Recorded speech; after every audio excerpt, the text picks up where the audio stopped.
Link?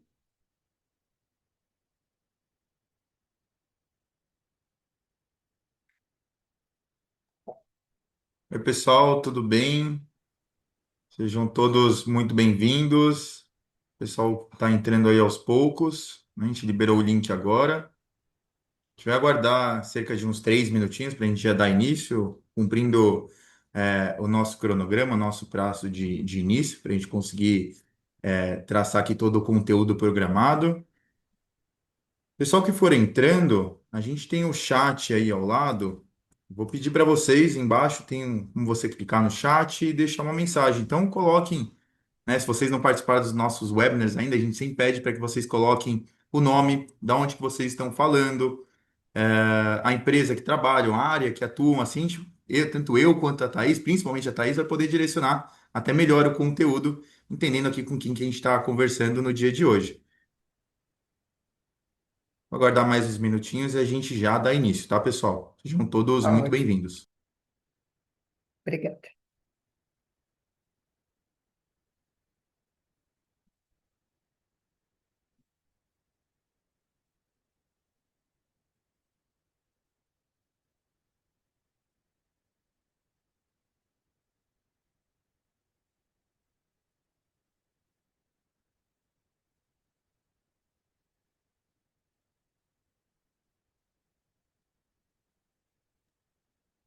Vi que entraram mais algumas pessoas, pessoal, para quem não estava aí no início, pedi para vocês colocarem aí no chat o nome de vocês, de onde vocês estão falando, o nome da empresa.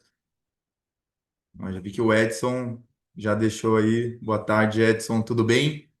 De onde você está falando, Edson? Qual que é a empresa, área de atuação?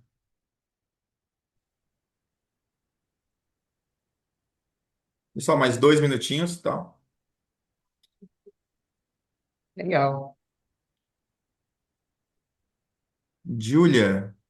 Júlia zootecnista, MSc em produção animal, doutorado em Ciência e Tecnologia dos Alimentos na UFSM, linha de pesquisa Qualidade da Carne Bovina, Dom Pedrito do Rio Grande do Sul. Muito legal, seja muito bem-vinda, Júlia. A gente vai ter bastante conteúdo interessante aqui para sua área de pesquisa e quem sabe até você não consegue também deixar aí alguns comentários para a gente, participar bastante do nosso webinar de hoje. Acho que vai ser de grandes contribuições para nossa conversa. Cristiane Costa, relacionamento aqui da Paripasso. Igor Oliveira, supervisor de perecíveis do Angelone, pessoal do varejo também participando, entendendo um pouco esse mapa da indústria, né? Isso também, muitos dos conteúdos que a gente vai ministrar aqui hoje servem para o dia a dia da indústria, do varejo, né? Entender um pouco como esse processo pré-abate, abate, pós-abate, para manter a qualidade da carne até chegar no consumidor. Isso daqui vai ser crucial para o dia a dia. Lembrando que, pessoal, já vou deixando um recadinho, na quinta-feira. A gente vai ter também um webinar com a Fabiana Fará para conversar sobre a jornada da qualidade da carne no ponto de venda. Então, se vocês não se inscreveram ainda, se inscrevam para quinta-feira também, tá? Até pessoal de indústria, acho que vai ter bastante insumo para entender essa manutenção da qualidade no ponto de venda, no armazenamento. Eu sei que também é um processo de estudo de muitos aí que estão participando hoje também. Jonathan, gerente corporativo de qualidade, Grupo Estrela de Alimentos, boa tarde. Controle de qualidade do Edson. Ingrid Lemos, Monte Carlos, Minas Gerais, consultoria em supermercados. Sara Rosa, engenheira de alimentos, consultora em indústria de alimentos, posicionada em Campinas, São Paulo. Pessoal de todas as regiões. Boa tarde, Otávio, Assunção, supermercado Moniari. Seja muito bem-vindo, Otávio. Milandina, Paraná, o Edson. Pessoal, acho que para a gente cumprir, já passaram alguns minutinhos. Deixa eu ver. 1h34, 4 minutos, chegando a 5 minutos aí do nosso início. A gente já pode dar continuidade, iniciar o nosso webinar aqui no dia de hoje. Vocês já estão vendo minha tela, né? Só para confirmar. Tá aí, você consegue ver minha tela? Consigo ver sua tela, Pedro. Então, Tudo bem? perfeito. Tudo bem. Pessoal, hoje a gente vai falar, lembrando então, a gente está fazendo uma semana da Jornada da Carne, trazendo. pensando um pouco nesses diferentes elos de abastecimento, até chegar no ponto de venda, até o consumidor. A gente trouxe aqui a Thaís, já vou daqui a pouco passar a palavra para ela se apresentar, falar um pouco sobre. A gente pensou muito no quais são os principais erros focados no processo de qualidade, prevenção de perdas, olhando para o ponto de venda, mas também olhando muito para a indústria. Né? Quais são os processos hoje que diminuem a parte de rendimento, de rentabilidade, principalmente nesse processo da indústria, no pré-abate, pós-abate, durante o abate e até no processo de distribuição e também nessa condução dos processos de devolução, nessa comunicação com o varejo. A gente vai falar um pouco dos erros de qualidade que reduzem o rendimento na indústria. Alguns recados, antes de eu também já passar a palavra para a Thaís. Pessoal, vocês já estão usando o chat para se apresentar. Eu vou também já ali dentro na barrinha, na parte de baixo, vocês vão encontrar um QA, um Q&A ali. Utilizem o Q&A em vez do chat para deixar as dúvidas, porque aí eu consigo ver, a gente foca ali nas dúvidas, podem deixar comentários gerais no chat, usar como uma forma de comunicação também, mas utilizem o Q&A para as dúvidas que forem surgindo. Tem dúvidas que eu vou lendo aí, depois eu já vou direcionando a Thaís, que forem pertinentes ali. Se tiver alguma dúvida que seja um pouco mais complexa, que a gente entenda que a gente pode deixar para o final, a gente vai alinhando um pouco o tempo, porque tem bastante conteúdo, a gente deixa um pouco mais para o final, ou senão a gente direciona a resposta para depois do webinar a gente envia para vocês, tá? Participem, deixem as reações de surpresa quando tiver alguma novidade, carinha feliz, coraçãozinho, podem reagir à vontade, participem ativamente aqui da nossa conversa. E me apresentando, né, meu nome é Pietro Skenardi, para quem não me conhece, eu sou engenheiro agrônomo, é, trabalho como especialista de qualidade aqui na Paripasso, nessas frentes da cadeia de perecíveis. Trabalhei por muito tempo muito focado na parte de FLV, processo do hortifruti, produtor, comercializador, varejo, e hoje estou galgando também, entendendo um pouco desses demais processos do varejo e da indústria voltado ao setor de perecíveis, de um modo geral. Thaís, agora, inicialmente eu já gostaria de te agradecer, né? Vocês não acompanham o pessoal que está assistindo um pouco dos bastidores, mas a Thaís foi muito participativa nessa construção do webinar, a gente conversou bastante, ontem a gente fez um alinhamento bem legal, olhando todo o conteúdo programático que a gente separou para vocês. Então, fiquem atentos, acompanhem esse webinar que tem bastante coisa, e a Thaís é uma grande especialista, parceira aqui da Paripasso, que a gente já tem acompanhado o trabalho há bastante tempo. Thaís, passo a palavra para você poder se apresentar. Olá, pessoal engajado, tudo bem? Então, obrigado a Pietro, a todo o pessoal do Paripasso, né, por essa oportunidade de estar aqui hoje conversando com vocês.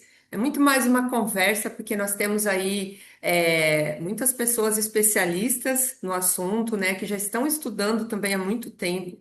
Então, vai ser uma reflexão sobre o nosso mercado de carne.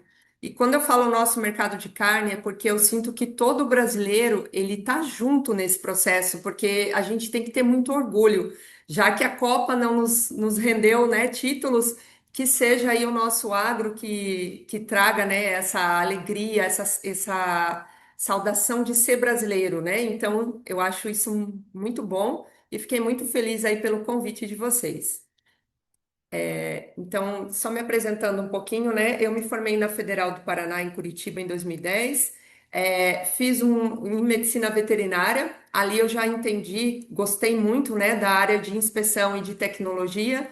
E depois eu acabei também me especializando mais na questão de alimentos, de forma geral. E a minha carreira, ela foi construída basicamente em agroindústrias familiares em Santa Catarina. Então, eu estou aqui no estado há 16 anos, me sinto hoje, né, catarinense de corpo e alma, e aprendi nesse tempo, nas indústrias que são indústrias familiares, que elas empregam aí, então, 37 bilhões de reais por ano aqui no nosso estado, tá?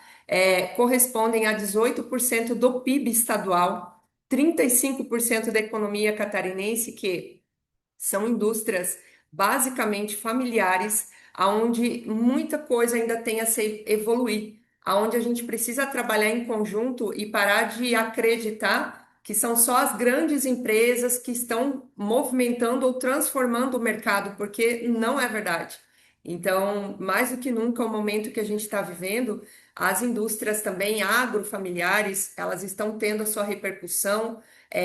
O CIF, né, o Sistema de Inspeção Federal e outros órgãos têm olhado muito para isso, têm olhado para essa dinâmica, porque a população está consumindo mais produtos dessa origem agroindustrial.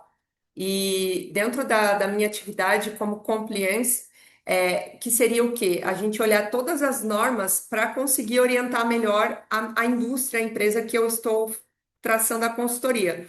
Então, muitas vezes, como especialista de alimento, eu quero cumprir a norma sanitária, mas eu tenho que saber que a pessoa que está me contratando, né, ou a empresa, ela também vai ter que cumprir outras normas e políticas que têm que ser adotadas para que ela fique na legalidade e esteja dentro do cumprimento do que ela deseja, né, para o futuro.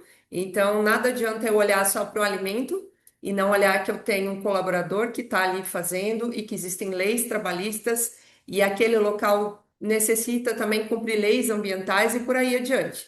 Então, não quer dizer que a gente vai dominar tudo, mas a gente precisa ter bons parceiros para todas as áreas e a gente cumprir o que é possível ali dentro desse dinamismo, né? Onde a gente se encontra aí dentro do mercado brasileiro. Tudo bem. Eu tô aqui com o controle dos slides, aí, Thaís, fica à vontade, né? Ela Tudo fez a bem. construção aqui da apresentação, você pode falar, vai passando, se quiser voltar, vai me avisando, tá? Pessoal, só um último recado que eu acabei não passando, se vocês estiverem assistindo, tira uma selfie, marca para e passo, comuniquem aí o nosso webinar, vamos engajar, tá bom? Aí. Vamos lá. Então, pessoal, dentro desse cenário, né, que é o que eu vou trazer para vocês, é o que eu convivo, é o que eu convivi, que são as empresas ali familiares, principalmente, né, de tamanho estadual, a gente tem uma situação que é a seguinte, né? É, é uma frase aqui de impacto, mas ela tem muito a ver com o nosso estudo, que mudar é difícil, mas não mudar pode ser fatal. Então, a gente está realmente no momento de mudança de cenário, onde nada está conseguindo, tudo que você pegar de estudo do que foi feito até agora, principalmente na questão de economia, e tentar aplicar da mesma forma, você não vai conseguir o mesmo resultado. Porque a gente está tendo um cenário muito instável, onde as pessoas estão mudando, os conceitos estão mudando. Pode passar, Pietro. Então, aqui a gente vê, né, um dos grandes por que essa mudança pode ser esse efeito pós-pandemia, né? Então, a gente tem ali, ó, 1 bilhão de pessoas que estão até hoje, né, com transtorno mental atrelado à depressão, à ansiedade pós-pandemia. Então, todos nós, o mundo inteiro viveu essa situação, foi muito difícil. E ali, conceitos e valores que sempre foram levados como irrevogáveis começaram a ser colocados em cash, né? Porque um dos grandes aprendizados foi sobre a vulnerabilidade, principalmente das pessoas que não cuidavam anteriormente da saúde. Então, a gente teve ali um risco de morte de 48% das pessoas obesas durante a fase da Covid. E os principais porquês, né, desse índice maior de mortes estavam ali: a inflamação crônica, a dificuldade respiratória, problemas de coagulação e sistema imunológico sobrecarregado. Então, nunca no mundo se viu tanta necessidade de mudar a cultura, principalmente alimentar. Pode passar, Pedro. Então, como consequências abruptas, né? Esses dados aqui eu estou trazendo da Nielsen e são dados bem recentes, tá? Onde o carrinho do brasileiro passou a ter 11% de incremento de produtos saudáveis ou considerados de categorias saudáveis. Então, as pessoas estão buscando mais do que nunca se alimentar com produtos saudáveis. Porém, diante de todo o cenário, que eu não vou também ficar abrindo muito aqui, porque todos nós sabemos, da economia, tanto brasileira como a economia mundial, então a gente está tendo uma redução de consumo geral de 8%. Então está todo mundo retraído, né? O juros está lá em cima, o pessoal realmente não está motivado a gastar muito, então está se gastando apenas naquilo que de fato vai trazer alguma diferença, alguma importância para mim. Porém, diante esse cenário, a gente tem um incremento do consumo de carne bovina de 8,8% na população do Brasil, tá? Então, isso é um consumo muito maior e o principal consumo tem se dado principalmente ali com carne moída, carne de segunda e também carnes que não têm uma etiqueta atrelada a ela, mas o consumo tem aumentado. E outra informação bem importante aí dessa empresa, né, que faz esse tipo de averiguação para nós, é que 58% dos brasileiros diz que poderia dispor até R$ 500 do mês para investir em canetas emagrecedoras. Ou seja, o Brasil ele é um grande consumidor desse tipo de produto, né? A gente sabe que a indústria cosmética no Brasil ela vai de ponta, vai sempre sendo um lugar aí de alto consumo, mas a questão da caneta ali, principalmente a questão da obesidade, ela entra junto, né? E pessoas até mesmo de média renda, elas gastam e gastariam se elas perceberem que é necessário até R$ 500 ao mês com as canetas. Então vejam como muita coisa ali que a gente tinha até 2019, né? Que era, não, as pessoas querem o que é mais barato, elas querem aquele produto daquela marca e o que é mais barato. Então, muita coisa que a gente conhecia mudou. Pode passar ali, Pietro. Não, só fazer um comentário, tá? A gente, de novo, né? Claro. Eu sempre acompanhei muito esse processo do setor hortifruti, esse movimento recente das canetas, da busca por saudabilidade, ela é preocupante pela essa redução de consumo, né? O varejo já tem, grande maioria, se posicionado, mudado o layout, posicionado esses itens que são o destino para quem busca essa alimentação saudável. Então, é um risco que se corre de um modo geral, mas ao mesmo tempo é uma oportunidade gigantesca, ainda mais olhando esse dado desse incremento do consumo de carne bovina. Se a gente conseguir ter um posicionamento da indústria, do varejo, conseguindo comunicar, porque o consumidor não sabe o que ele come na grande maioria. Se a gente conseguir comunicar de uma forma assertiva, a gente tem uma oportunidade gigantesca, né? Com certeza, Pietro. Pode até passar um pouquinho ali que vai entrar, vai encaixar com relação. Acho que pode voltar, desculpa. Vamos voltar um pouquinho ali. Só em relação à caneta, né, gente? Essa nossa sociedade, ela é uma sociedade ainda muito high-tech, né? Então ela quer tudo muito rápido.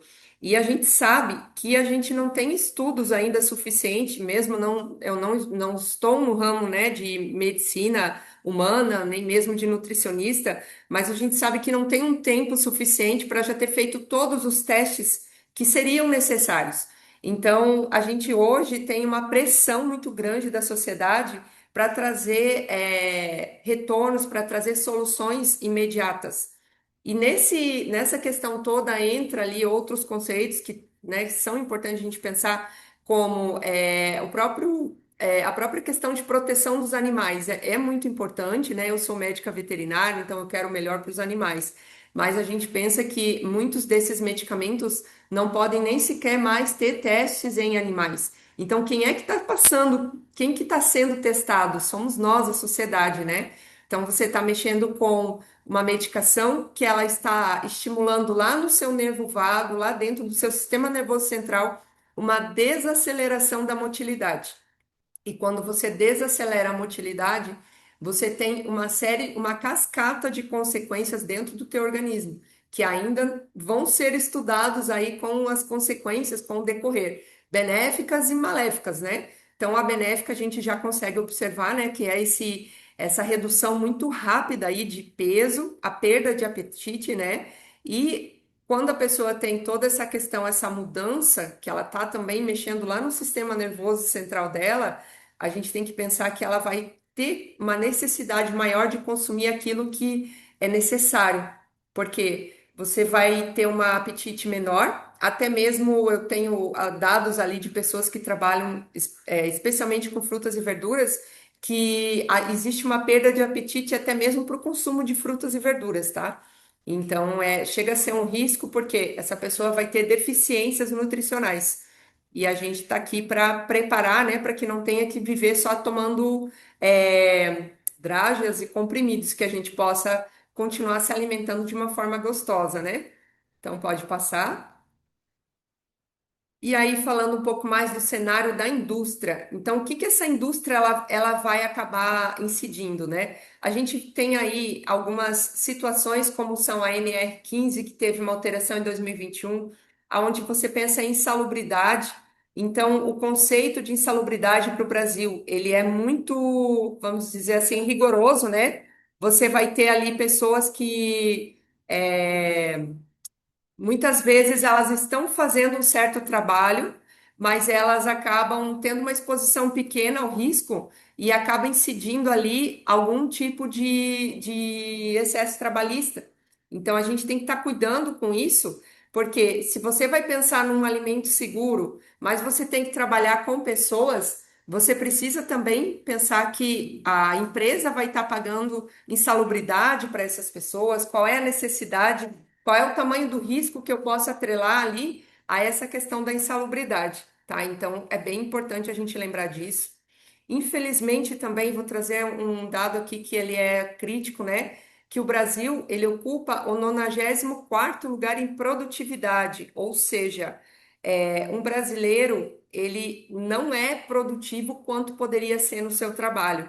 Isso é algo bem preocupante, bem difícil, porque se a gente pensar ali esse é um panorama mundial, tá? Um brasileiro ele trabalha um quarto do que trabalha um norte-americano dentro do seu trabalho, dentro do seu serviço. Então nós temos que instigar essas pessoas a voltarem a ter vontade de trabalhar, vontade de fazer o que elas se prestam a fazer, independente do local que elas ocupam, elas têm que ser úteis e elas têm que estar sentindo essa vontade. Então a gente vê uma sociedade também que parece que incentiva muito as pessoas a reduzirem o seu trabalho, a sua produtividade. E a IA, ela não vai trazer isso, ela vai trazer um dinamismo aonde as coisas operacionais elas vão ficar mais fáceis para que a gente trabalhe mais com o nosso estratégico, né? Então, é importante que o brasileiro ele seja convidado, ele seja motivado todos os dias a entender o seu contexto e o seu trabalho. E, infelizmente, também dentro do cenário das indústrias brasileiras, nós temos aí 75% de turnover, ou seja, você mal começa a treinar um funcionário, você mal começa a deixar ele melhor e ele já começa a pensar em trocar o local, né? Então, esse turnover, ele faz com que a gente esteja sempre começando, as pessoas estão sempre iniciando e você não consegue ter nem sequer você conseguir ter ali um planejamento de cargos e salários para essas pessoas, porque elas estão sempre saindo e optando por algum lugar que ofereça ali R$ 100 de diferença, né? Então, muitas vezes falta essa comunicação com o RH para que ele trabalhe junto com a indústria e também com o varejo, né? Quer colocar alguma coisa sobre isso, Pietro? Tem pesquisas que mostram que um colaborador, para ele entender de todos os processos, seja uma indústria, do varejo, ele precisa de ao menos 6 meses para ele entender quem são os fornecedores, a matéria-prima, o que fazer, quem são as pessoas dentro da empresa. E aí não chega nem a cumprir esse período e ela já troca. E aí Exato. isso leva a conhecimento, isso leva a tempo da empresa, muito investimento, e isso reflete muito na questão da produtividade, né, do que você já tinha comentado.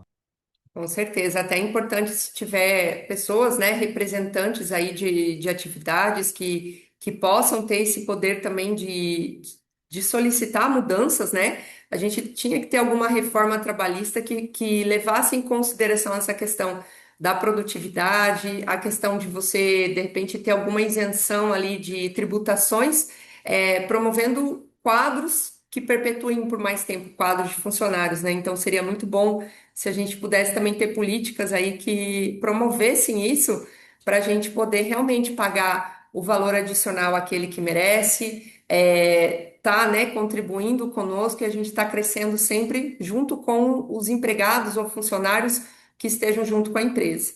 Então, diante de toda essa questão, esse cenário da indústria de alimento, a gente tem ali também a redução do uso de aditivos. Por quê? É mais uma pressão da nossa sociedade que está almejando por saudabilidade, né? O conceito agora é esse, de se alimentar com alimentos que tenham saudabilidade. E aí você acredita que todo aditivo é um vilão.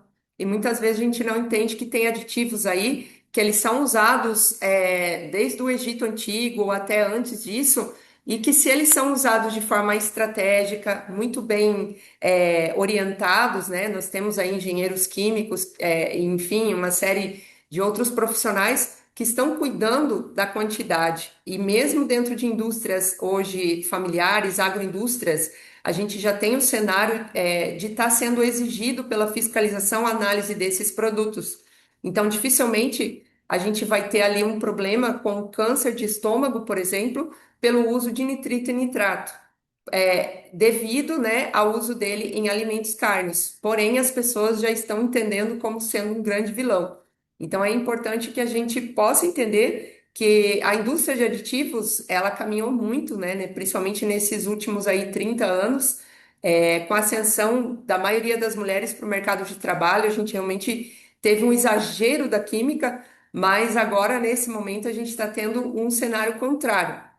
Porém, se eu tenho que estar me cuidando como empresária, com NRs, com a produtividade do meu funcionário que está baixa, o turnover, e ainda eu não posso usar os aditivos, quem é que entra em cena nesse momento?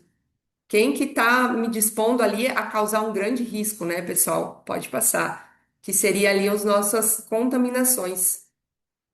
Então, essa indústria, né? O que que a gente precisa mudar? A gente tem que pensar que tem um produto e ele está em cima de um alicerce. Esse alicerce, ele conta com todas essas colunas que são a matéria-prima, o processo, né? As políticas e, claro, a concorrência.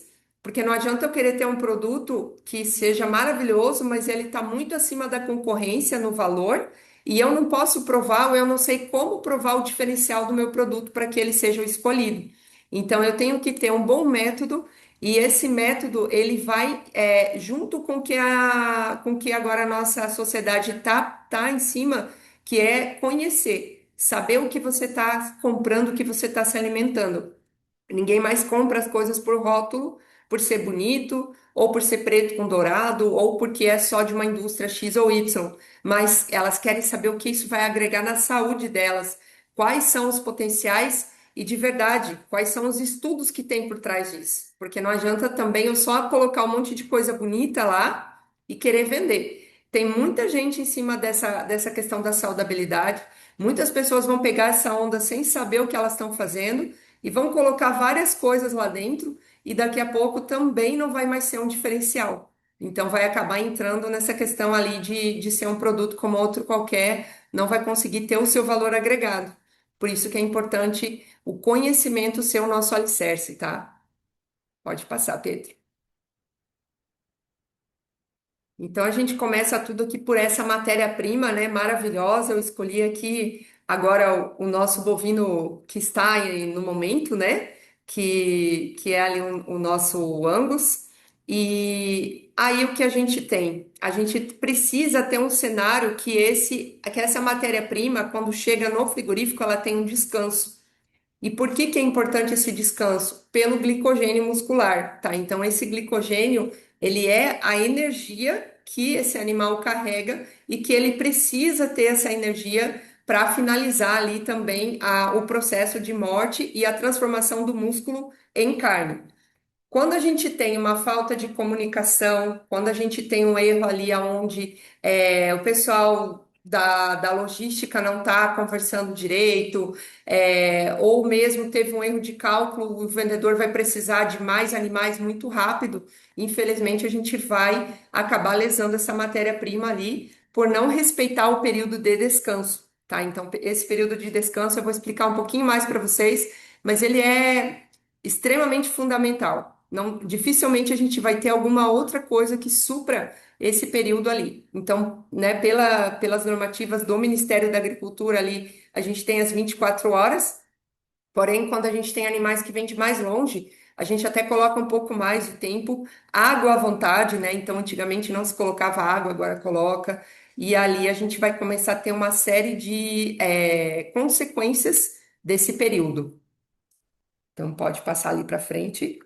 Então, aqui, né, o que que eu estou preconizando quando eu penso em termos de bovino, né, de carne bovina? A gente tem que pensar na idade desse animal, com certeza, para a gente ter ali, principalmente, atributos de maciez ou dureza.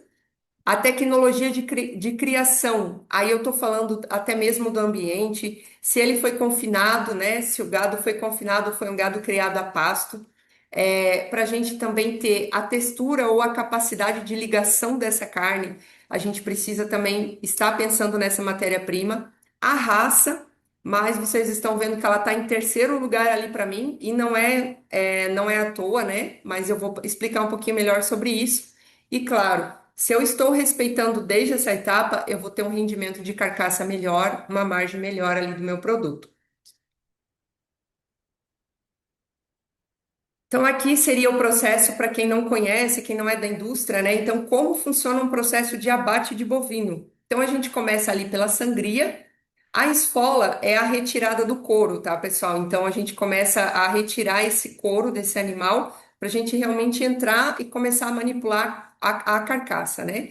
Dentro da sangria, é importante que a gente tenha uma área ali onde ocorre o vômito, na verdade, é a saída do que tiver ainda dentro do esôfago, do trato digestório do bovino, e também a retirada de sangue, tá? Então, a retirada de sangue dessa carcaça, ela contribui muito para o tempo de vida, de prateleira que eu vou ter dessa carne. Então, existe até mesmo um recurso que é bem simples que as indústrias podem fazer, que durante o tempo de escoamento desse sangue, eu possa ter um mecanismo ali onde eu levante o úmero do animal. Então, o úmero é esse osso aqui, né, do braço. A parte das patas ela é retirada, tá? Então, no abate.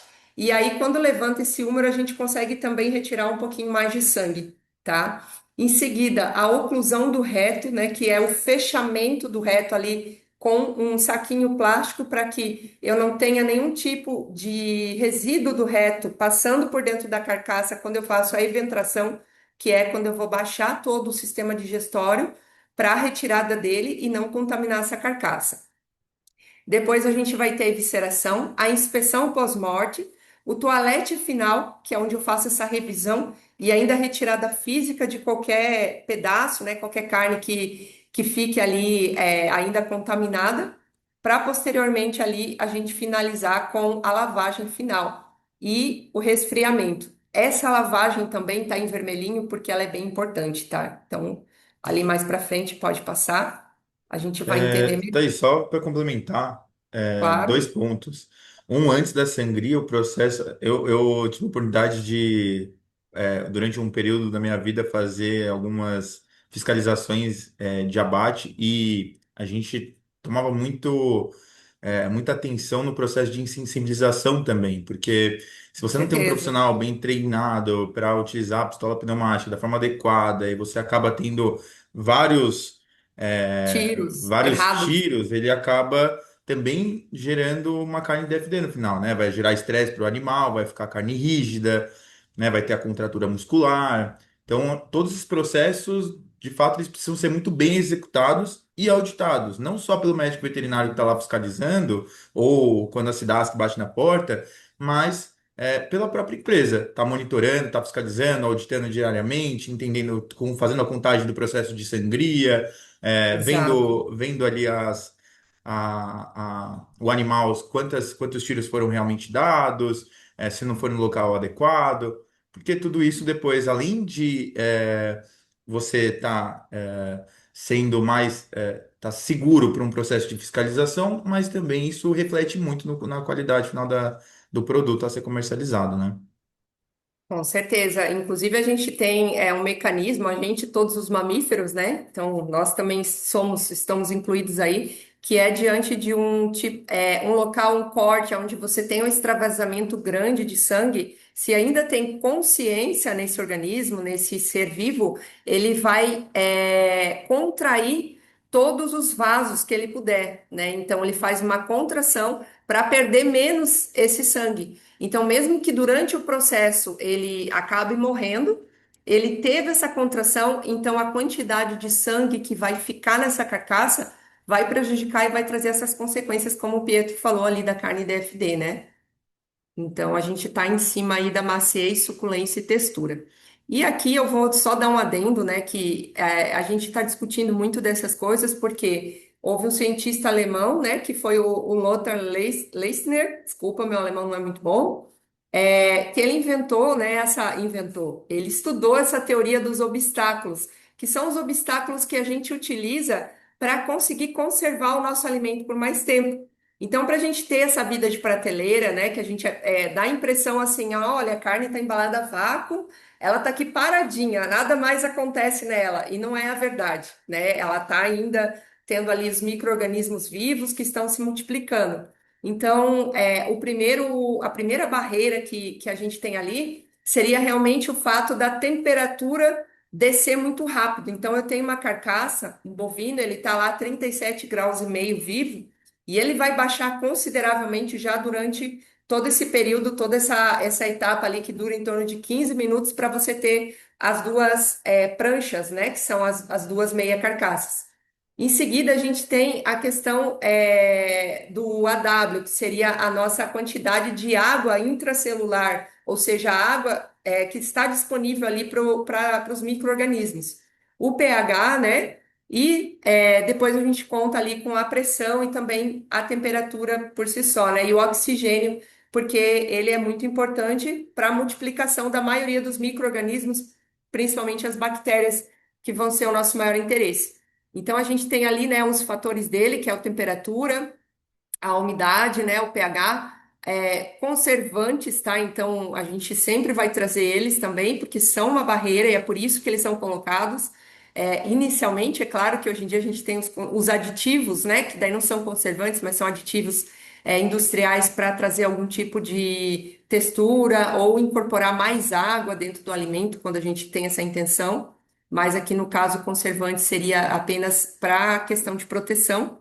A higiene, tá? Ela é uma barreira. Então, por mais que a gente ache que não, ou pense assim, ah, isso é lógico, mas é o que mais falta para a gente conseguir que as outras barreiras tenham a eficácia dentro de uma altura adequada, né, de contenção. E o armazenamento, é claro, que vai contar com a embalagem. Pode passar. Perfeito. Aí, só para você poder respirar um pouquinho e também o pessoal está perguntando ali no chat se vai ter certificado. Pessoal, esse é um webinar, tá? A gente não, um treinamento, um curso, a gente não vai disponibilizar certificado. É, e também, já deixando um outro recado, vão mandando dúvidas, tá? A gente não recebeu dúvidas, tirando a do certificado, comentários de um modo geral, participem. Se tiverem alguma dúvida do que foi tratado até aqui, ou se tem algum ponto que não foi tratado, vocês gostariam de entender um pouco melhor, deixem aí nos comentários que a gente já vai avançar aí de algumas tecnologias que eu descobri ontem, eu fiquei sabendo ontem que a Thaís chegou a comentar, que eu acho que vai ser bem interessante. O Igor perguntou, pode falar um pouco sobre o DFD durante o abate? A gente vai avançar, comentar bastante ainda sobre o DFD durante esse processo de abate e como conservar a qualidade desse produto. Mas não sei se a Thaís quer fazer algum comentário sobre isso ou se você não se sentir Não, pode. complementado, Igor, com o que a gente for tratando daqui para frente, aí você pode perguntar algum ponto específico. Então é isso aí, vamos seguir, né? Então a gente já viu aí que o que que acontece com a indústria. Eu tenho todas aquelas dificuldades, como eu coloquei, normativas, né, ambiental, trabalhista, e aí eu não posso mais mexer com conservante, porque a população entende que o conservante é um veneno, né? E aí eu também não posso contar com a higiene, porque se eu chamar muita atenção, meu funcionário talvez queira ir embora. E aí o que que eu vou fazer, né? A embalagem é a mesma, o oxigênio, enfim, a tecnologia. Vamos lá pegar firme na temperatura para poder conter qualquer tipo de micro-organismo, qualquer tipo ali de risco, né? E aí o que que acontece? Então, pode seguir ali, Pietro. A gente acaba tendo aí a primeira consequência, né, que é a quebra pelo frio ou color shrink, aonde você tem uma redução de até 45% é, de desidratação a mais, né, dessa carcaça por conta da quebra pelo frio. Então não é falta de frio, tá, gente? É um excesso de frio que as indústrias acabam colocando dentro da carne para poder conter qualquer tipo de risco que ela esteja passando. Então, vamos dizer que a pessoa não eviscerou muito bem, deixou passar ali um pouco de contaminação nessa carcaça, não lavou também como deveria, né? Então, a gente vai acabar tendo essa questão que é a quebra pelo frio. E aí, a gente tem uma redução de 0,4 até 2,5% do peso desse animal. É bastante coisa. E quando que isso ocorre, né? Então, a gente tem que lembrar que o nosso músculo ele está se transformando em carne e ele tem um tempo de processo. E o animal, né, o bovino, ele tem uma reserva muito grande de glicogênio dentro do músculo. Então, o normal seria que essa carcaça ela ainda tenha certos movimentos involuntários por até 12 horas, 24 horas. Porém, quando eu acelero muito o frio, deixo muito gelado, eu vou acabar fazendo com que isso pare antes. E algumas vezes nesse parar antes, ao invés do glicogênio conseguir a última vez que vai contrair liberar o meu sarcômero, que seria essa unidade que vocês estão vendo ali muscular. Depois eu explico um pouquinho ela, mas ao invés dele conseguir soltar o músculo, né? Então o músculo ele acaba ficando contraído, tá? Então o sarcômero seria a estrutura dentro da célula muscular que faz a contração e o relaxamento. Então a gente acaba tendo ali em alguns músculos bem importantes, inclusive na alcatra, tá? Essa redução do tamanho. E a gente percebe muito, até mesmo algumas vezes na linha de abate, eu perguntava por que que o rapaz estava cortando ali, fazendo um pequeno corte ali na região que a gente chama de aranha da alcatra, que fica dentro do coxal. E aí ele falou que ele fazia isso para que a alcatra não reduzisse tanto durante o resfriamento. Então, ele já sabia, né? As pessoas já sabiam, porque, infelizmente, o frigorífico acabava colocando ali de 0 a 10 graus em menos de 12 horas, essa carcaça já estava mantendo isso. Qual que é o ideal que foi avaliado já pela ciência? É que ela fique a 10 graus, que ela consiga atingir 10 graus somente após 24 horas.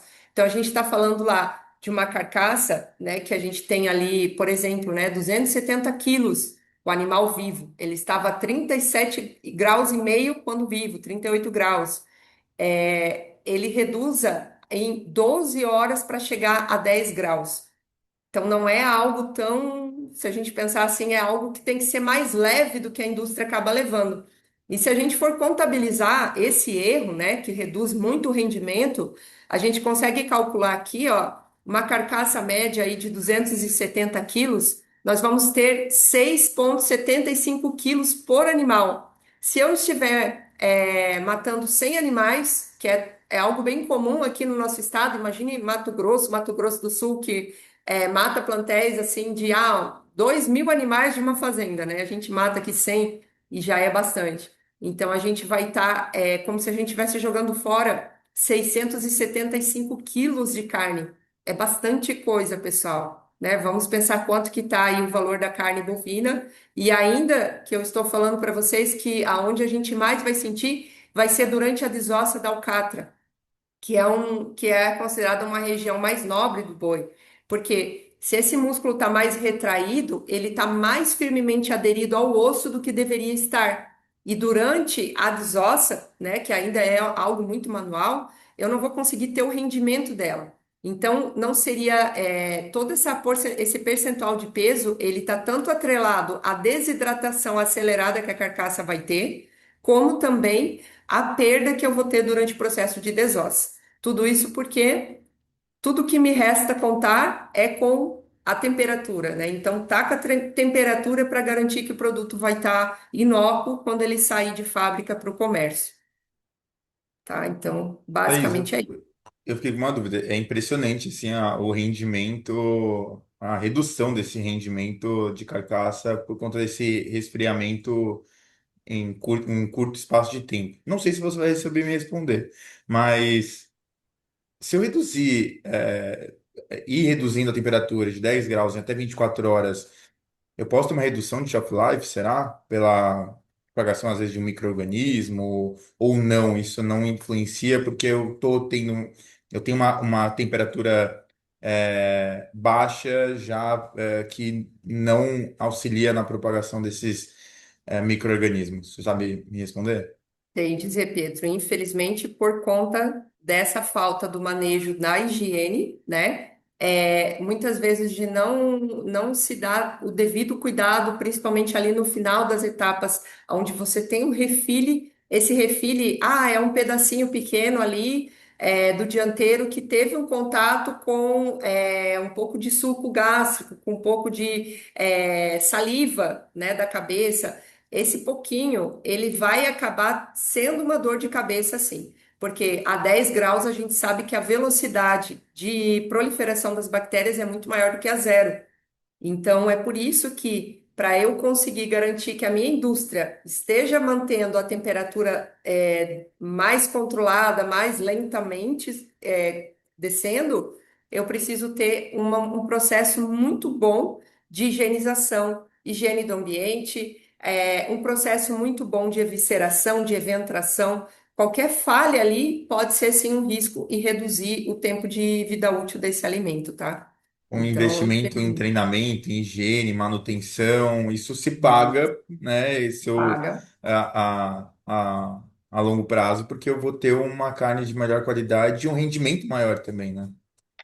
Até mesmo como a gente tem aí, né? Estamos falando de uma ferramenta muito boa, que eu também sou usuária, né? Que são o Clique da Paripasso, enfim, nós podemos até mesmo utilizar sistemas nesse sentido para fazer contagens, o controle de qualidade, fazer contagens e poder não só aplicar multas para o funcionário, mas também aplicar algum tipo de incentivo para aquele funcionário que menos erra, né, nessas situações delicadas.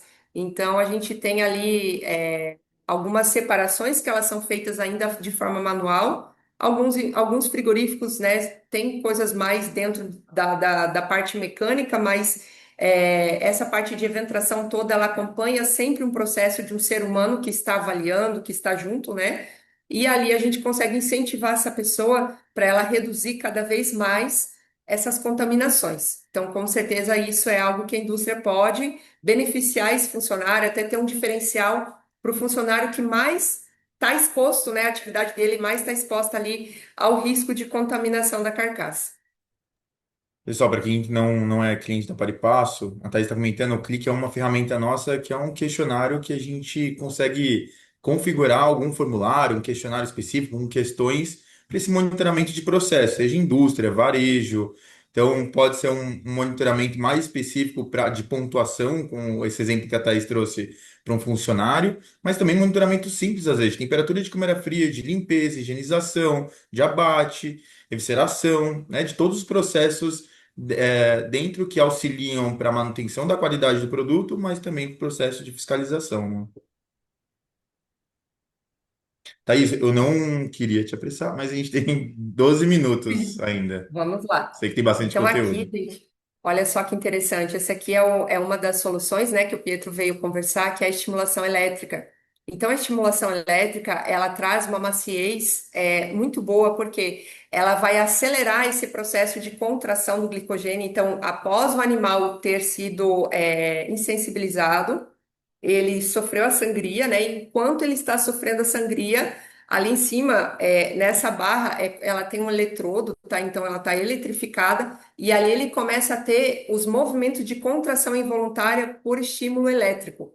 E com isso, o que que a gente consegue? Independente da raça do animal, você vai reduzir bastante problemas de DFD, porque você vai fazer com que esse glicogênio já faça as contrações que são necessárias e também você vai acabar quebrando a estrutura do sarcômero.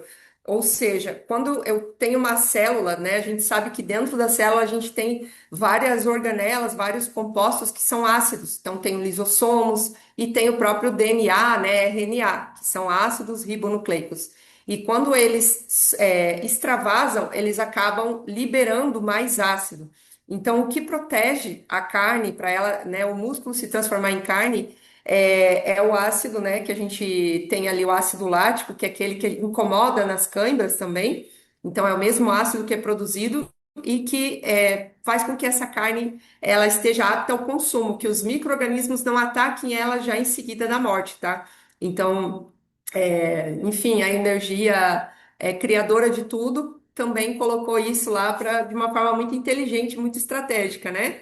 E ali a gente tem junto a liberação das calpainases e outras enzimas proteolíticas, ou seja, são todas enzimas que vão ajudar a amolecer essa carne, a trazer a maciez que as pessoas estão buscando nessa carne. Pode passar, Pedro. E Pessoal, eu só ia comentar, deixem nos comentários se tem alguém que já utiliza esse estímulo elétrico. Eu não cheguei a visitar, eu visitei já alguns frigoríficos, mas não vi isso sendo utilizado aqui nos frigoríficos de Santa Catarina. Não sei se verdade. tiver algum cliente ou parceiro nosso que está aí assistindo e já faz uso, ou alguém do varejo que visitou algum fornecedor de quais produtos, deixem nos comentários. Coloca pra gente. Pode passar um pouquinho.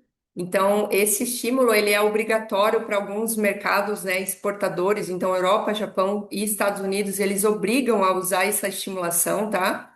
E aí a gente consegue ter esse trabalho que eu falei do glicogênio, ao invés de 24 horas, a gente consegue ali até 5 horas de 12, né, a 5 horas você ter o amaciamento e o pH adequado. Então, você consegue com isso driblar uma importante ferramenta, tá? Que é o glicogênio ali, a gente disponibilizar ele e amaciar essa carne. Olha que legal ali, tem pessoas com pesquisas para contribuir. E aqui a gente chega então na bendita carne DFD, né? Então, que seria a gente pelo nome, né? Que a gente acaba tendo ali a sensação de ser uma carne seca, né? Então seria firme, seca e escura. E na verdade ela é uma carne que tem excesso de água, porque toda a água celular ela ficou retida nessa falta nessa contração última que teve do músculo, né? Enquanto ele ia virando carne. E claro, tem os fatores de manejo ambientais e a gente acaba tendo esse pH aonde você não consegue a produção adequada de ácido lático. Então é uma carne que ela vai estragar muito mais cedo, ela vai ter formação de limo mais cedo e não vai ter o gosto que a gente gosta, né? Então é uma carne um pouco mais amarga, vamos dizer assim. Tem mais concentração ali dessas organelas que deveriam ter derramado e trazido a maciez. Então aqui ó, a gente tem um pouquinho mais, né, para entender, só é bem ilustrativo para vocês, né?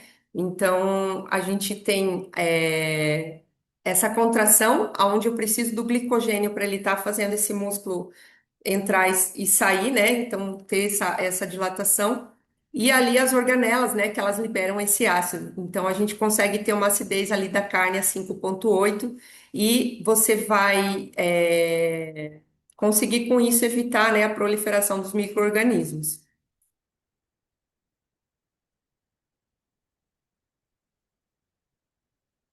Já está neste?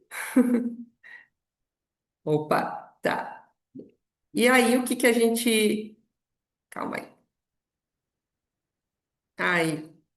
Então, aqui é muito importante, né, a gente ter todo esse cuidado com a mão de obra, tá?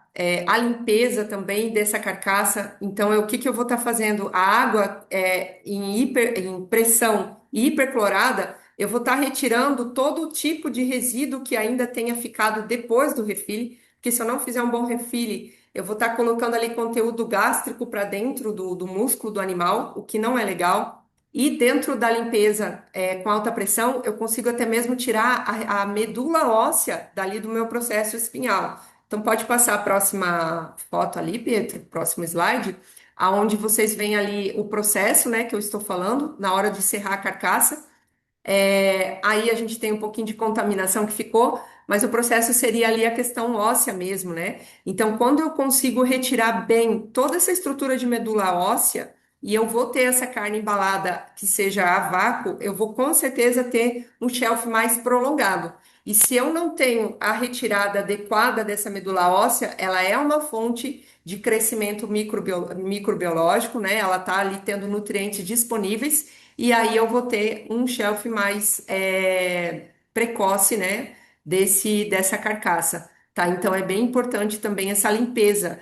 Dentro do bovino a gente não tem a limpeza como tem no suíno ou mesmo nas aves, né? As aves caem dentro de tambores, onde elas ficam ali imergindo em água hiperclorada também, gelada.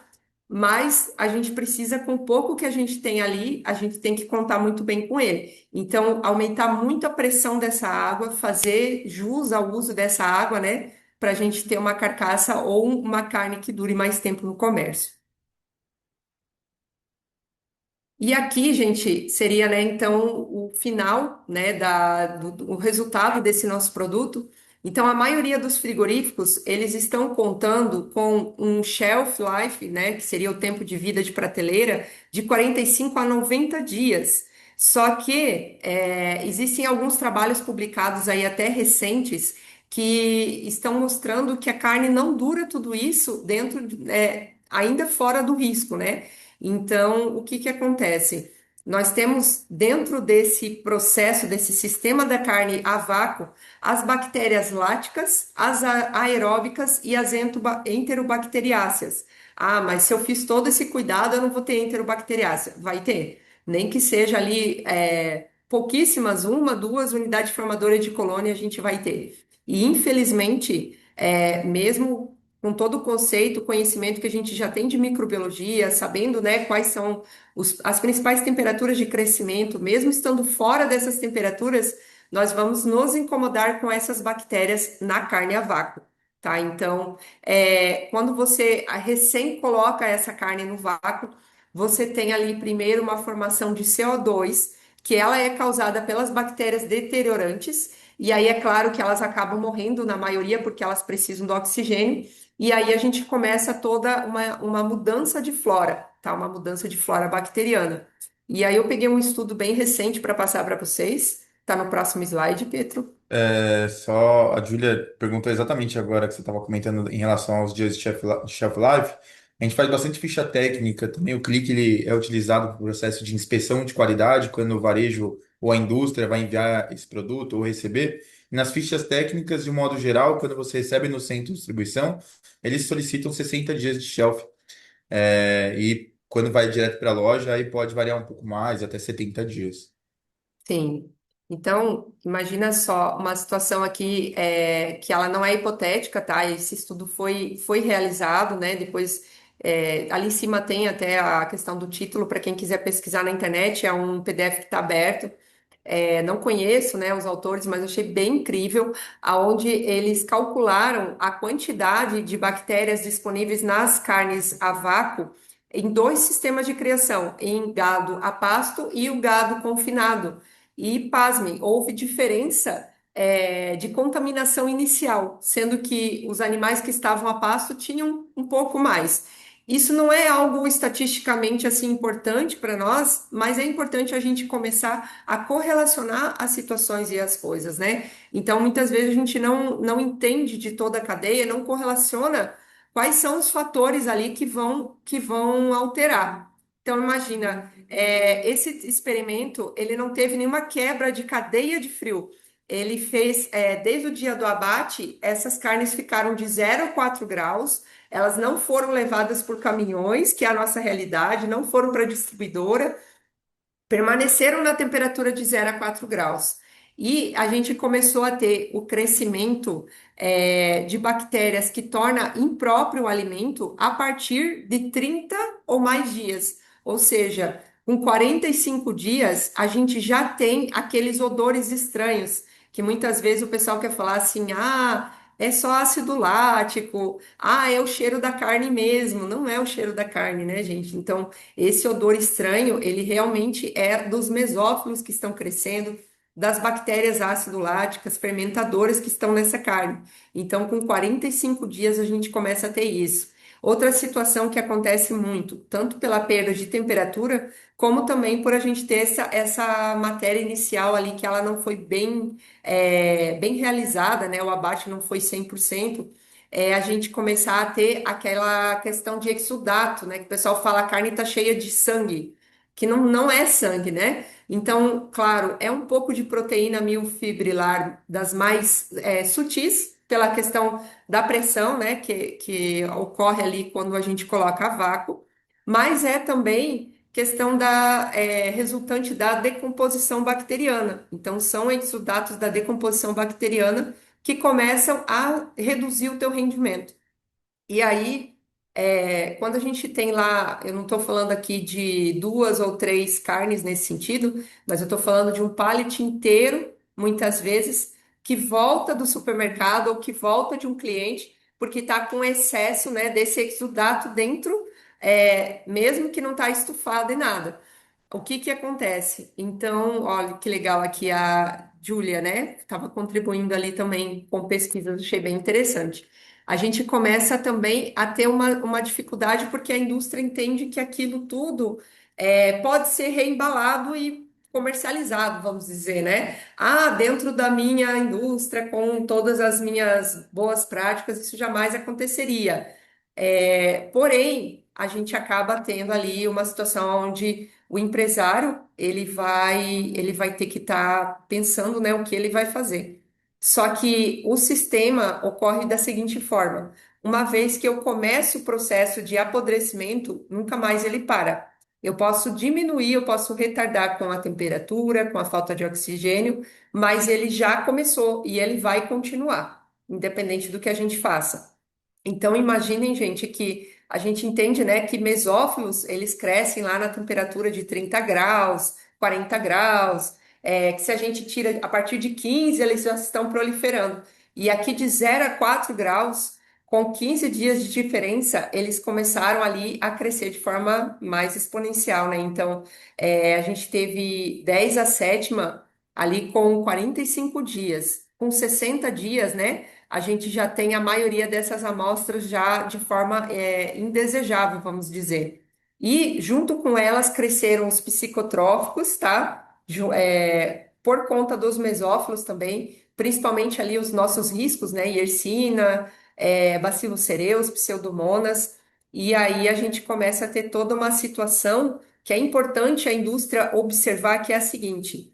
Tanto o Aparipasso, eu aqui também como a Engage, tantas outras empresas, nós estamos dispostos a realizar pesquisas sérias no Brasil para conseguir trazer à frente soluções, né? Então, se você não sabe que o teu erro está lá dentro do teu processo inicial, ou se o próprio engenheiro que está fazendo o plástico da sua embalagem não sabe que ela não está conseguindo conter no tempo que ele ofereceu, né, que o teu produto vai aguentar aqui 60 dias. A gente precisa tomar medidas. E a primeira medida é a gente ter essa comunicação com empresas e também com centros de pesquisa. Então, nós temos pesquisas, temos centros de pesquisas muito sérios no Brasil para a gente desenvolver a tecnologia de ponta, porque o nosso mercado da carne, ele é um mercado que envolve todos nós. Nós não somos só, nós não precisamos só ser o maior exportador, nós precisamos ser o melhor. E o melhor é trazer a melhor tecnologia para a gente, tá? Então, quem quiser achar esse artigo, tá aí em cima o título, tá? Em inglês. Depois também, se Pietro quiser disponibilizar para o pessoal, mas foi bem interessante aqui a gente saber que até mesmo os micro-organismos iniciais foram diferentes, sendo tratada a carcaça com a mesma padronização, frigorífico com CIF, tudo certinho, as mesmas pessoas que abateram um lote abateram o outro, tá? Então foi bem interessante essa mudança aqui. Pode Muito passar, Pedro. bom. Pessoal, a gente já deu o nosso horário, mas, Thaís, não sei como você está de horário, se você me permite, eu não gostaria de acabar agora, eu gostaria de estender um pouco mais para a gente conseguir finalizar, pode ser? Para mim, tá tranquilo. Eu vou tentar ser o mais sucinta possível, né? Mas essa parte aqui era Combinado. bem E depois a importante. gente compartilha aqui o material, é bem interessante, ao mesmo tempo é meio preocupante entendendo o cenário que a gente tem hoje da indústria do varejo, né? O Sim. pessoal tá falando, ó, assuntos maravilhoso, assunto maravilhoso. Então, o pessoal tá gostando, Nossa. continuem aí, porque estamos aqui no ápice dos conteúdos, né? Seria triste a gente acabar agora. Então, gente, imagina que o nosso produto ele não está lá nesse local experimental, né? Então, a gente tem aí um cenário onde o Brasil todo depende das rodovias, aonde a gente tem também ali uma questão de muitas vezes a pessoa que faz a logística não é a pessoa que produziu.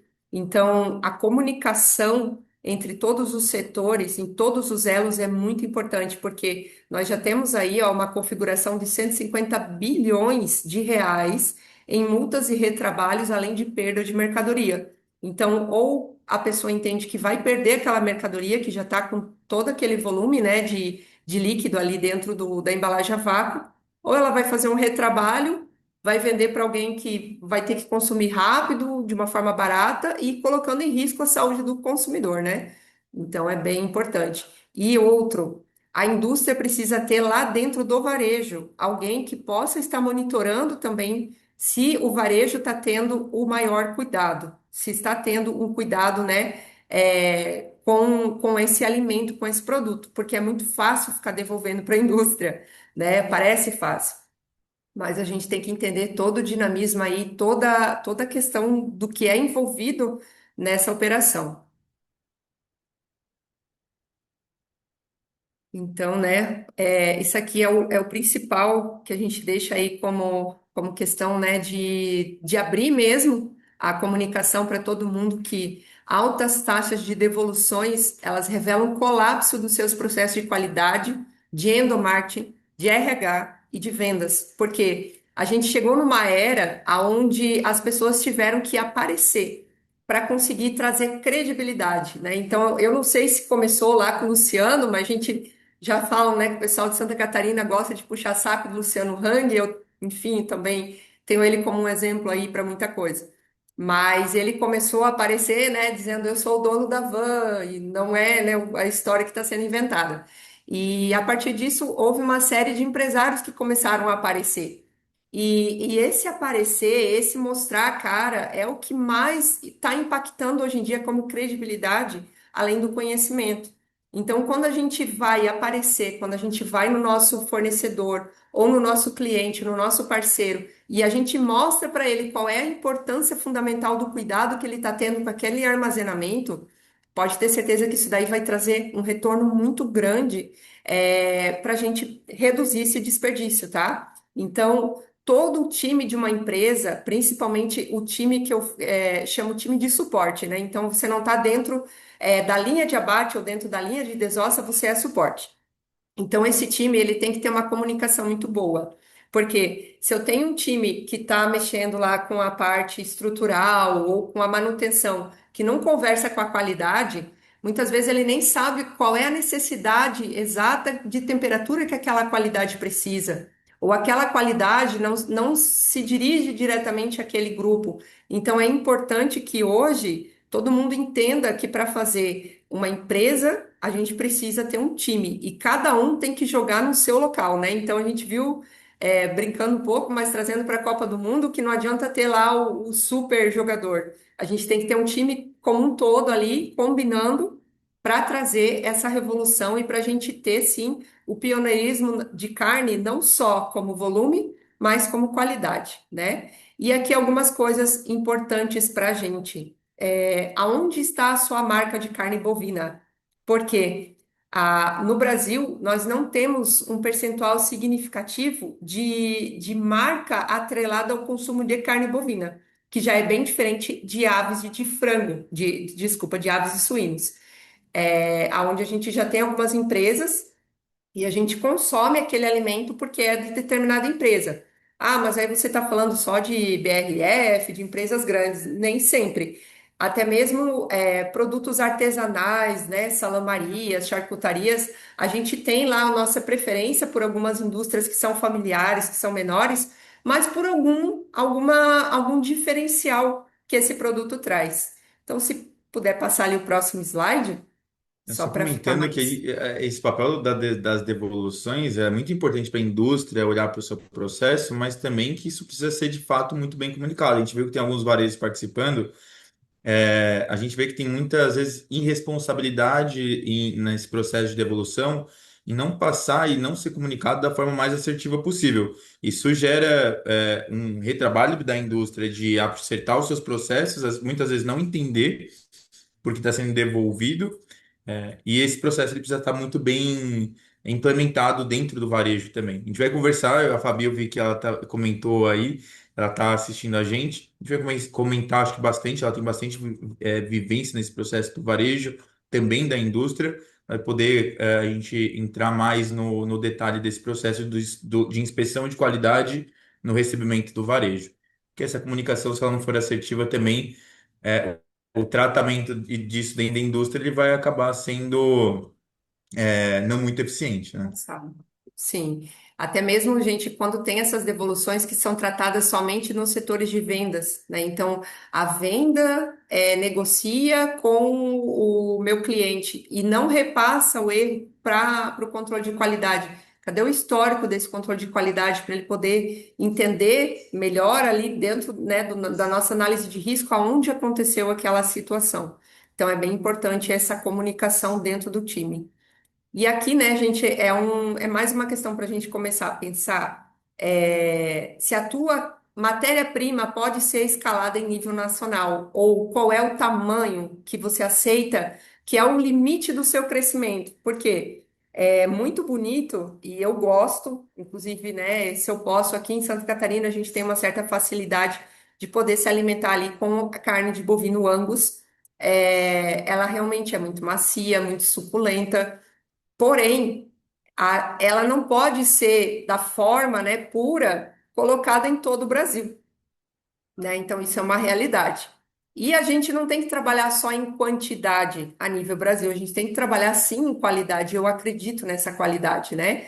Então, pode passar um pouquinho mais ali, o próximo slide, para a gente saber como é o cenário do Brasil. Então, a maior parte do nosso Brasil é isso aqui, tá? É um clima tropical, é um clima onde você tem um solo pobre, onde você tem uma deficiência ali de vários nutrientes, porém, nós temos condição total de ter outros tipos de animais que não só raças específicas.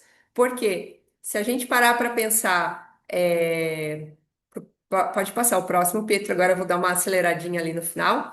Se a gente parar para pensar aqui na evolução, né, que a gente teve no frango ou na evolução do suíno, ninguém chega no mercado e pede, eu quero me ver 5 coxas de galinha Campini, ou eu quero uma Jersey Giant. Não, não existe isso. O que que eu quero, né?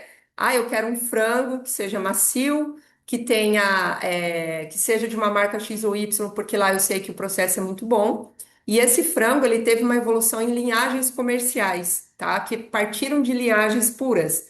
Assim como o suíno, também pode passar ali, a gente tem a mesma situação, né? Então, hoje em dia você tem essas raças, você tem os criatórios, mas o suíno que a gente consegue produzir escalável no Brasil, ele já vem de linhagens comerciais. Então, a gente tem as linhas maternas, as linhas paternas e a linhagem comercial. E o bovino, ele precisa, principalmente no Brasil, caminhar para isso, né? Então, é muito bonito e a gente precisa, sim, ter características Angus, mas essa característica ela ser repassada para dentro de estudos aonde eu vou ter ali algumas genéticas aprimoradas. Então, para isso, também convido aí pessoal que tem interesse, né? Eu tenho um projeto bem legal para ter andamento com o pessoal da Embrapa em cima dessa questão, né? Para a gente realmente ter um animal criado numa situação de árido, semiárido, que eu tenha lá uma resistência, porque a primeira coisa que vai acontecer de eu colocar um Angus no, vamos dizer lá no Nordeste,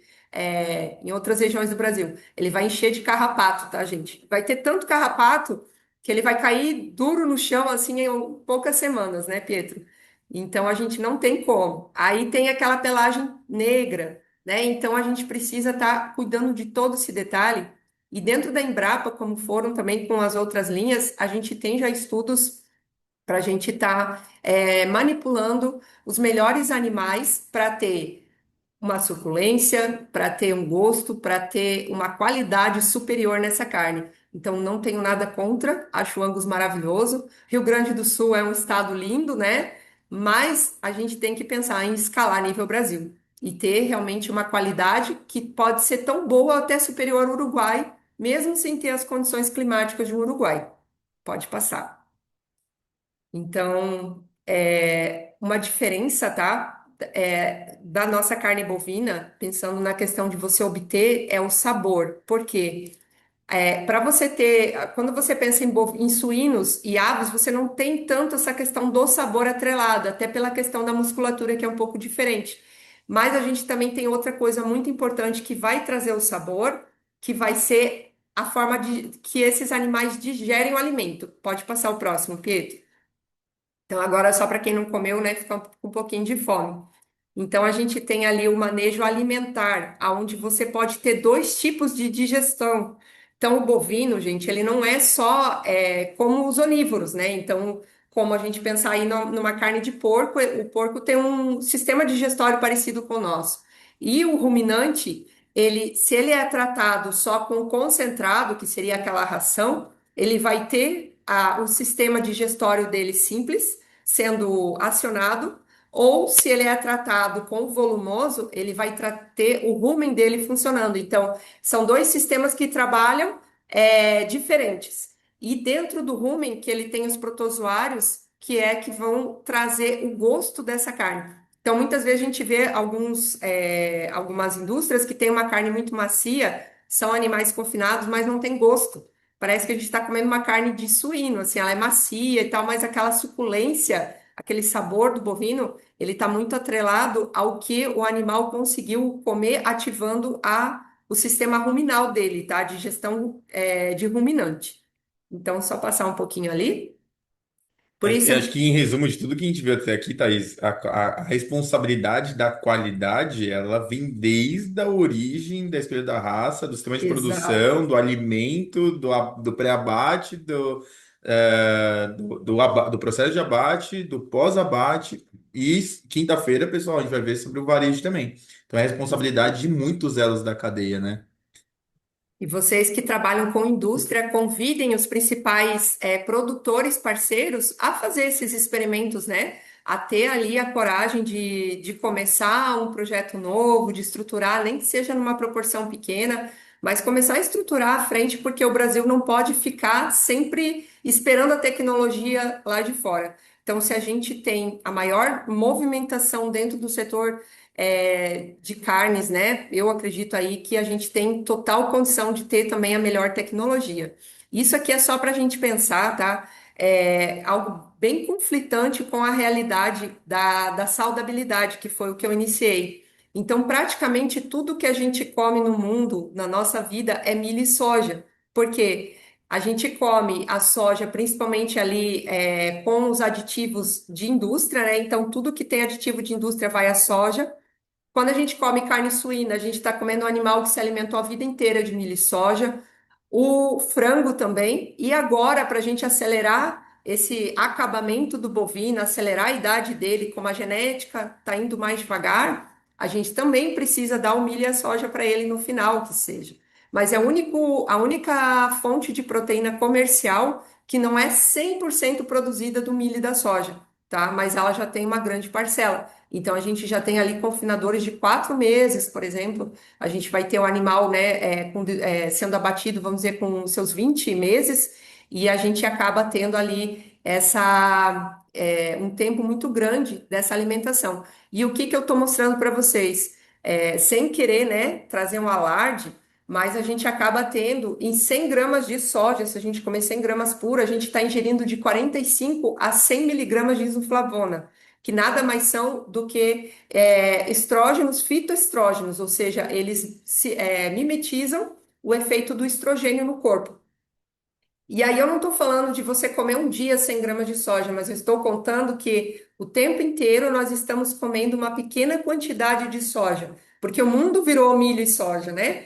E aí a gente começa a perceber, claro, o Brasil tem a maior commodity de soja. Não sou contra a soja, tá, gente? Muito pelo contrário, eu acho que ela é importante, mas a gente tem que começar a ter uma visão de como nós podemos substituir um pouco essa alimentação. Porque a gente tem esses índices, por mais que a população está cuidando aí da saúde, né? Então, câncer de próstata entre os jovens, né? Aumentando 32% ao ano, isso é muito grande. Câncer de mama em mulheres até 44 anos, crescendo a 118%. E claro, Estudos também, isso depois eu posso passar as referências ali, mas estudos que indicam puberdade precoce para crianças que consomem o leite de soja. Então, se a gente começar a parar para analisar, né, fora a questão que a gente, na água, quanto não vem de filtrado, né, do próprio contraceptivo que as mulheres utilizam todos os meses, e isso vai aumentando, né, a água, não existe um sistema de purificação para isso, mas também dentro dos nossos animais que são criados para alimentação humana, eles estão comendo só isso. Então, nada melhor do que nós podemos ter estudos aí promissores com a carne bovina, de repente tendo um animal ali que não se alimentou de soja, por exemplo, como sendo algo alternativo, né? Então, um alimento alternativo para eu reduzir esse consumo. Que a soja é uma das poucas coisas que, né, quem é alérgico à soja, coitado, né? Não deve ser nada fácil. Mas é uma das poucas coisas que a pessoa não pode dizer que não come, porque ela come quase que o tempo inteiro. Então, se vocês começarem a analisar o tanto de soja que a gente tem, a gente fica assim, estarrecido, né? Então, é bem importante a gente estar cuidando desses detalhes, tá, pessoal? Então, quem quiser me buscar aí para fazer algum trabalho também nesse sentido mais pecuário, a minha empresa também está disposta, né, a conseguir pleitear aí bastante resultado. Fazer essa conexão com o varejo também, porque o varejo tem que entender qual é o trabalho que está sendo empregado, qual é a credibilidade de colocar aquele ingrediente ou tirar aquele ingrediente, qual é o benefício, porque muita gente vai entrar nessa onda da saudabilidade colocando qualquer coisa para dizer que é saudável ou misturando lá um pozinho e infelizmente vai estragar o mercado como aconteceu com várias outras frentes. Então é importante a gente ter pesquisas sérias e aproveitar aí os estudos e correlacionar várias áreas para entregar o melhor. Seria isso, Pietro. Maravilha. Só, pessoal, antes de vocês saírem, a gente deixou um cupom de 40% off para quem está assistindo aqui o webinar, uma condição especial para o nosso curso de produtos carnes, voltado ao açougue, tá? Eu comento um pouco sobre as carnes DFD, esse processo de indústria, pré-abate, pós-abate, mas tem um foco bastante grande também no processo de distribuição, inspeção de qualidade, definição de ficha técnica pelo distribuidor, pelo fornecedor e pelo varejo, os processos no ponto de venda, a separação, classificação, exposição, layout. Tá bastante interessante, tem bastante conteúdo e esse daí, para quem estava perguntando, ele gera certificado, tá bom? Agregando aí no currículo de vocês. Bom, Thaís, muito, muito, muito obrigado. Eu sei que a gente acabou passando bastante do tempo, mas eu acho que era um Sim. conteúdo muito rico. Eu vi a galera comentando bastante para a gente manter, então não quis te apressar em nenhum momento. Agradecer muito todo o conteúdo que você preparou aqui para a gente. Deixo já o convite para você pensar em outros webinars. A gente está aberto sempre que você quiser usar aqui o canal da Paripasso para a gente comunicar essa área de educação que a gente tem criado com essa frente de desenvolvimento do setor, é muito importante a gente levar esse tipo de conteúdo e que a gente tenha um mercado cada vez mais eficiente com um produto com mais qualidade. Pessoal, Eu quinta-feira, agradeço a oportunidade também, Pietro, e a todos que acompanharam e tiveram a paciência aí de escutar a gente até agora, né? né, eu tenho certeza que para todo mundo foi um privilégio, Que como foi bom. para mim. Pessoal, quinta-feira, então, só reforçando o convite, entrem ali no canal da Paripasso, no nosso Instagram, tem os links, a gente está toda hora divulgando os links do webinar, todo mês. Quantas vezes a gente está fazendo o webinar? Só 2 vezes por mês. 2 vezes por mês a gente está se programando para trazer uma informação, seja para o açougue, seja para o FLV, para perecíveis, indústria. Fiquem atentos às nossas redes sociais, LinkedIn, Instagram. Quinta-feira, reforçando, a gente vai fazer aqui, dar continuidade a esse conteúdo, onde a Thaís trouxe esse processo de pré-abate, pós-abate, focado mais em indústria, mas também já trazendo essa comunicação com o varejo. E na quinta-feira a gente foca aí sim nesse processo das redes do mercado, né? Desde o recebimento até a exposição do produto, como trazer essa rentabilidade no ponto de venda com a Fabiana Fará. Pessoal, muito obrigado para quem conseguiu ficar até aqui, muito obrigado pela participação de todo mundo e até a próxima. Para quem está perguntando, sim, vai ficar gravado e a gente vai disponibilizar por e-mail também, a gente vai enviar na sequência. Pessoal, muito obrigado. né?